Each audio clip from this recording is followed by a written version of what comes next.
So if you or someone close to you started having a medical issue, would you know how to recognize the symptoms of a stroke? Well, May is Stroke Awareness Month, and for good reason. Strokes kill 140,000 Americans each year, and they happen every 40 seconds.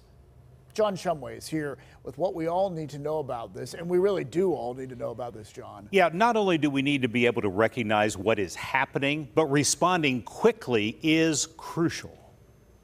Make no mistake about the seriousness. Every 4 minutes, someone in our country dies from a stroke.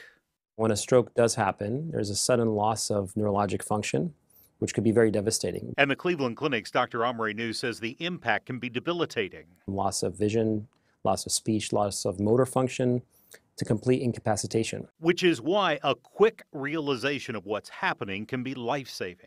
Immediate treatment can restore that blood flow to that part of the brain. And so the longer we wait, the more brain cells we lose. Dr. Raul Chandra of the Allegheny Health Network says everyone needs to know the signs.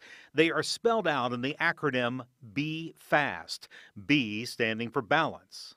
If you have sudden loss of balance, that could be an indication for a stroke. E is for eyes. If you sort of have, blackness in one part of your visual field, that's very suggestive of a stroke. F is for face. Drooping of your face on either side. A is for arms. So weakness in one side of your arm, so either your right or your left. S is for speech. So you can have slurring of your speech. Sometimes it's garbled speech. Sometimes it's lack of speech. And while T is for time, the doctors say transporting by car is not a good idea.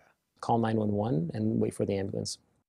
Yeah, Dr. Chandra says that's because a stroke can turn more serious very quickly, and you want to be in the care of an emergency medical technician when that happens and not in a private car going to the hospital. Right. But a stroke is very survivable, right? Yes, it is, but it can also leave you with a loss of functions which may or may not return. And usually recovery involves some sort of an intense rehabilitation. Dr. Chandra says, like so many other things, they are starting to see strokes in much younger people. And again, getting help quickly is the key. We hear that so often, John, that these things that you're reporting on are happening to people younger and younger. Right.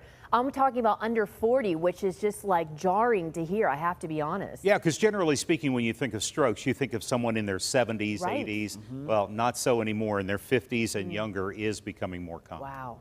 Okay. Very good information to know. Thank you, John. Sure.